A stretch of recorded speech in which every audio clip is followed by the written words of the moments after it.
none mu mwanya mutoya jewe niho bahise bandasa amasasa agumye kwegera cyane na za ngoma n'amapendo n'urusaku rwinshi.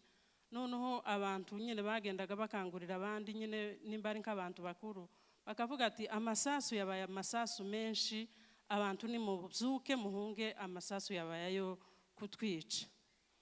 Nuko abantu batangiye kubyuka, jewe kera abandi bari bandashe ngo ngire ngo ndahaguruka biranga, sinanumvishije ko bandashe, nagiye kumva gusa nkaza numva ibintu bishushe ku mubiri ari amaraso ahayava.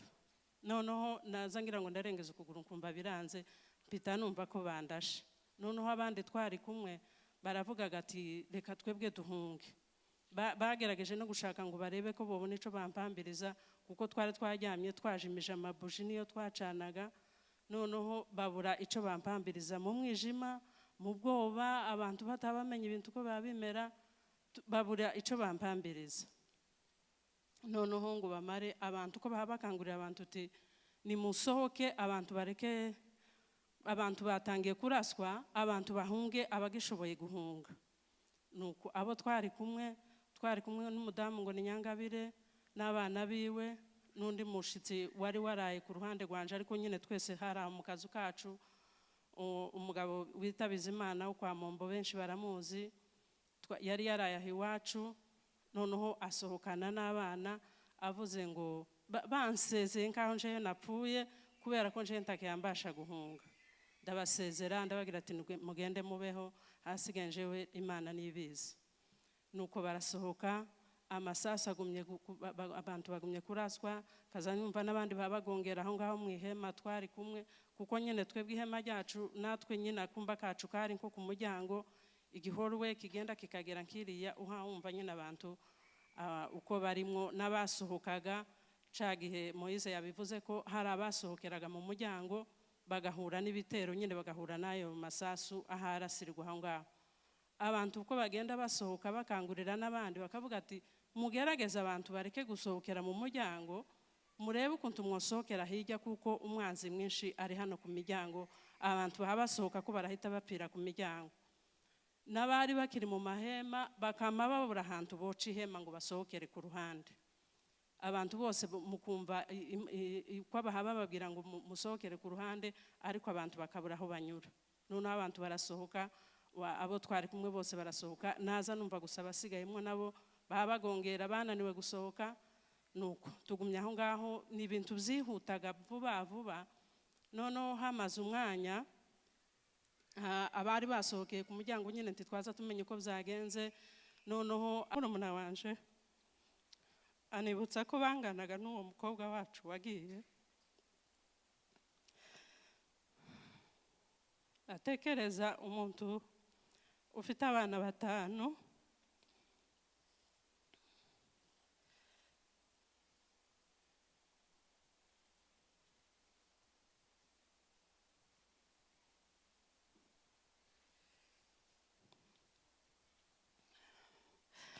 atekereza umuntu ufite abana 5, kibaza urwego nyine abariho. Yapfuye ico gihe yari afite imyaka 11. Uyu muhungu niwe mukuru dufite, yamukurikiye hashize imyaka 6. Rero iyo umuntu aguma ari nk'umwana mukabareba ngo uyu niwe mfura yacu, umuntu yasubira kubitekereza kandi ukumva urababaye. Ariko ntitwoheranywa n'agahinda. Imana dukomeze. Ndashima ku magambo meza pasiteri yatubwirije, Imana imuhe umugisha. Ntituzoreka gusaba ubutabera, Imana izadufashe, ababishoboye bakomeza kubikora. Kandi ndashima n'ukuntu mukomeza buri mwaka mugenda mwunguruza uko muza mubikora neza. Biza bisa nyine nkaho ari ibyacu, iyo bitakozwe neza tukumva dusa naho habayeho nko kutabikora neza, nyine tukumva. Anakompe jambo, ndagira ngo nsabe abana baze duhagararane hano.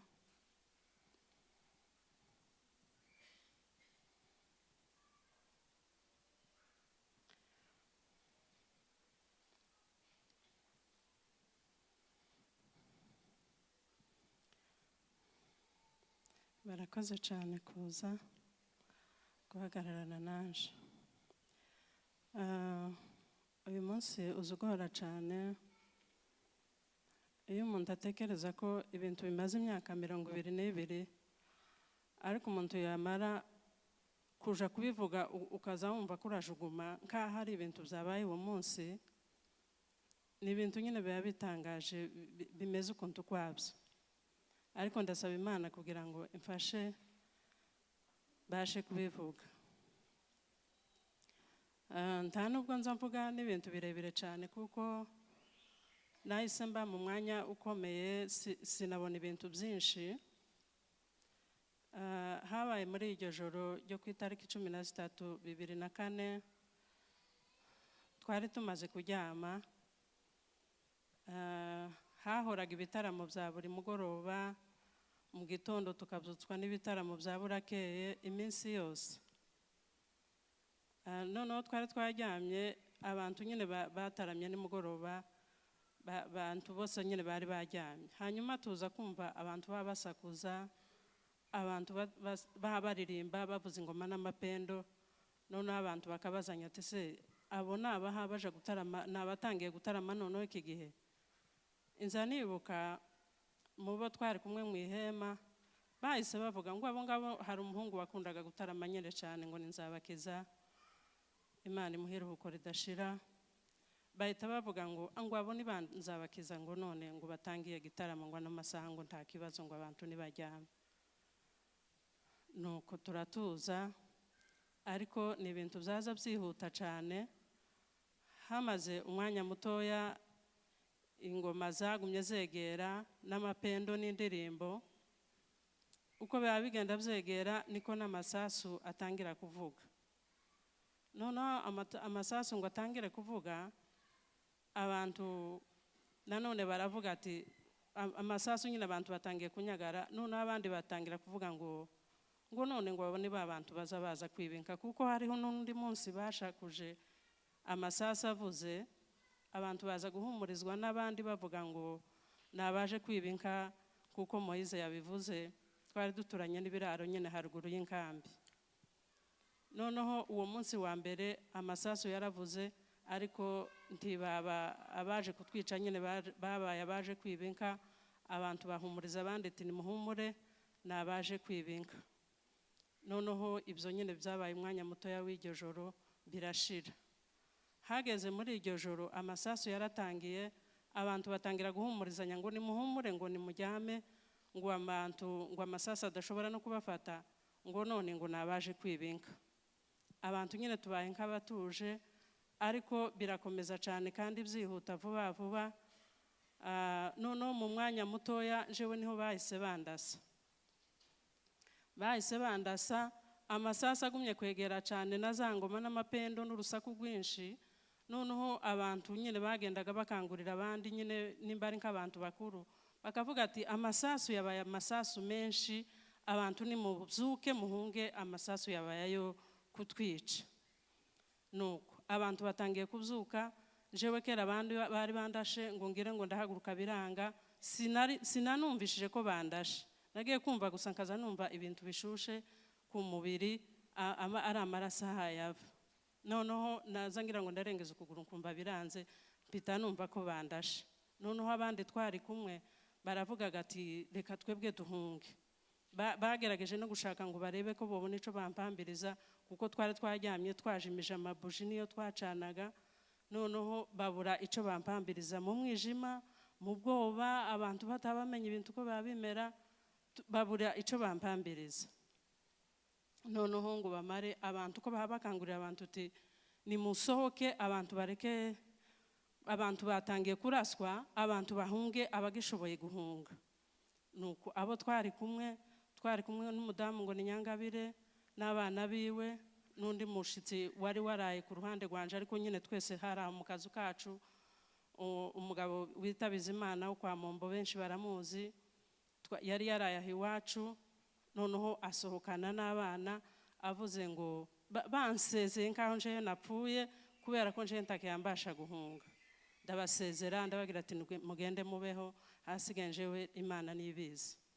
Nuko barasohoka, amasasa abantu bagumye kuraswa kaza numva n'abandi babagongera aho ngaho mu ihema twari kumwe kuko nyine twebwe ihema ryacu natwe nyine akumba kacu kari nko ku muryango igihorwe kigenda kikagera nkiriya uhumva nyine abantu uko barimo n'abasohokaga cagihe Moise yabivuze ko hari abasohokeraga mu muryango bagahura n'ibitero nyine bagahura nayo masasu aharasirwa aho ngaho abantu uko bagenda basohoka bakangurira n'abandi bakavuga ati mugerageza abantu bareke gusohokera mu muryango murebe ukuntu mwosohokera hirya kuko umwanzi mwinshi ari hano ku miryango abantu bahabasohoka ko barahita bapira ku miryango n'abari bakiri mu mahema bakama babura ahantu boca ihema ngo basohokere ku ruhande abantu bose mukumva uko bahaba babwira ngo musohokere ku ruhande ariko abantu bakabura aho banyura none abantu barasohoka abo twari kumwe bose barasohoka naza numva gusa basigayemo nabo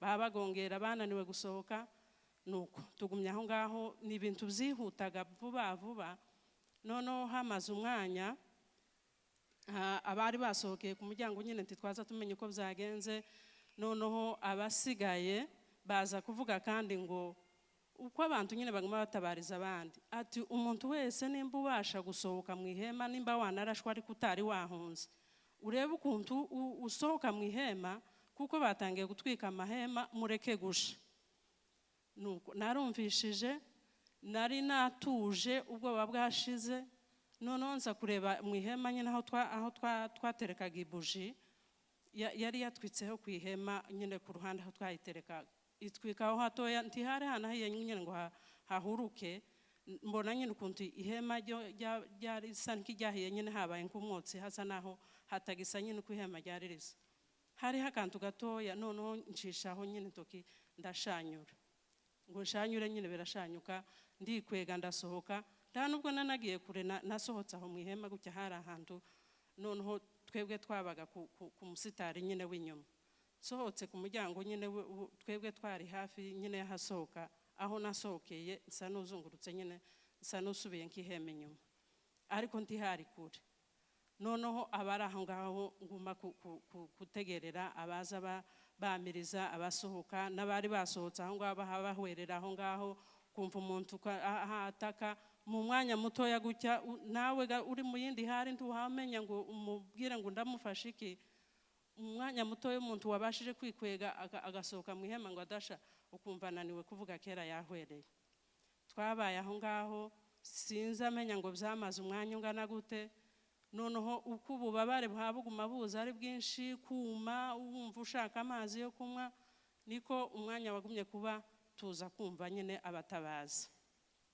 abatabazi baraje batugeraho hanyuma bakaturengeza bakadushira mu modoka igihe twari tumaze kuja mu modoka bamaze kunshira mu modoka nibwo nabonye Shikiro niwe bari baba hepfo ku mahema nyine bitaga y'abarundi ibo niho bari babonye aho baba hanyuma baje batabaye niho yamvugishirije mu idirisha nyine aho bari banjyamishije gutya mu modoka ndamubaza ati se abandi bana bari hehe arambwira ngo yabonye Divine n'undi mukobwa wacu mukuru niwe wasigaye muri aba nawe yagize izindi gahunda ariko imbaraga z'Imana gusa nizo nawe zamurinze niwe wari mutoya afite imyaka 3 nubwo nawe yari yarashwe ariko asigara hazerera aho ngaho abari we batoraho twaje guhura na Divine nyuma y'iminsi 4 tazi uko bigenda baramfashe bajana mu bitaro bimwe Divine nawe bamujana mu bindi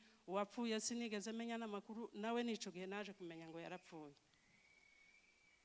nibyo bibazo twagiye duhura nabyo ariko ntitwoheranywa n'agahinda turabakirisitu kandi turashima Imana ko turiho mu by'ukuri inzambi babwira kenshi ntabwo nagaza nshima Imana ko ntapfuye iyo nagaza nguma guhura n'ibintu mu buzima nyine ubuzima bwari bugoye igihe nari narashwe nari ingwaye taco nshoboye gukora tutakiri muhira ngo tubane n'imiryango ugahura nyine n'ibintu ngavuga kubera iki ntapfuye kubera iki nasigariye kuguma guhura n'ibi bintu bikambabaza cyane ariko kandi uwo ni umutima nyine wabwihebe ndashima kuko Imana yampaye guhumurika kaba nsigaye nshimira Imana ishimwe cyane ndashimira Imana kandi kuko twabonye ubuhungiro tugatuza.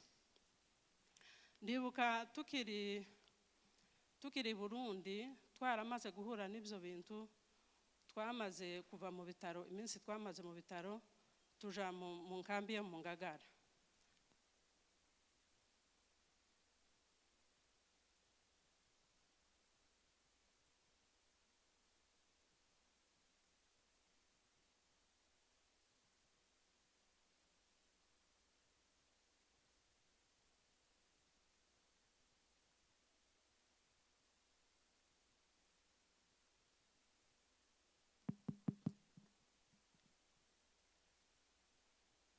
Ariko ndashimira Imana kuko twabonye ubuhungiro, tukaba tusigaye turyama tugasinzira. Ntibiza bireka kubabaza ngo urebe ukuntu abantu bashize, imiryango yashize. Nubwo muri ico gihe nagaza ntekereza ngo mbabazwe nuko nabuze umwana wanje, kareba ukuntu nabuze umwana umwe, nkavuga ngo ese abandi imiryango yashize nobabara, nkavuga ngo ico mbonye cyangwa nkibabarira, nkavuga ngo ikibazo kimbayeho nukubera iki kandi abandi imiryango yashize. Ariko nyine turi abantu twambaye mubiri, ntibiza bireka kubabaza. Kandi kugira ngo tugume twibuka bino bintu ni nkaho biza biguma nyine gusubira kwinuka ari bishasha mu bugingo bwacu, ukongera kandi ukumva urababaye. Ndibuka umwaka ushize ni nkaho nari nababaye kurusha ndagira ngo iyindi minsi yose.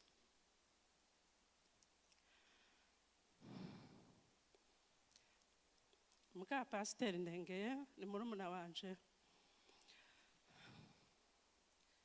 twaganiriye nawe mwibuka ry'umwaka ushize,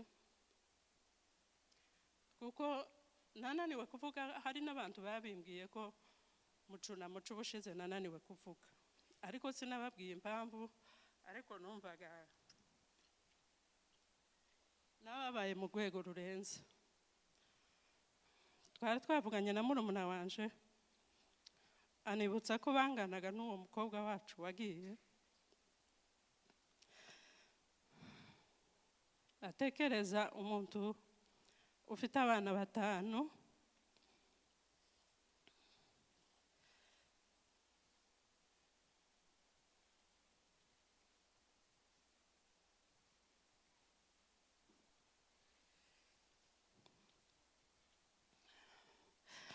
atekereza umuntu ufite abana 5, kibaza urwego nyine abariho. Yapfuye ico gihe yari afite imyaka 11. Uyu muhungu niwe mukuru dufite,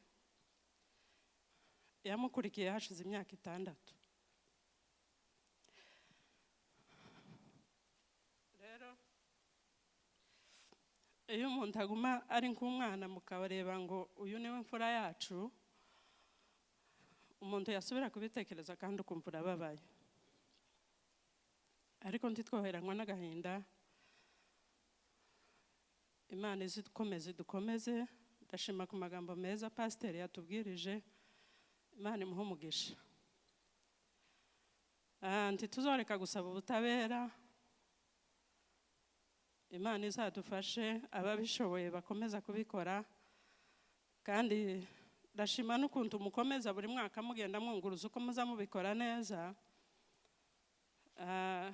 Biza bisa nyine nkaho ari ibyacu, iyo bitakozwe neza tukumva dusa naho habayeho nko kutabikora neza, nyine tukumva turababaye ko bitakozwe neza. Ariko kuba mugenda mwunguruza uko mubikora neza, ndabashimiye cyane. Imana ibahe umugisha, kandi dukomeza nyine dusaba ubutabera. Muzakomeze mubivuga ababishoboye, kandi turabashimira kuko n'ubundi muza mubikora. Muzakomeze mubikore, kandi igihe cy'Imana kizagera ubutabera tububone. Abacu twabuze tubifurije urukundo.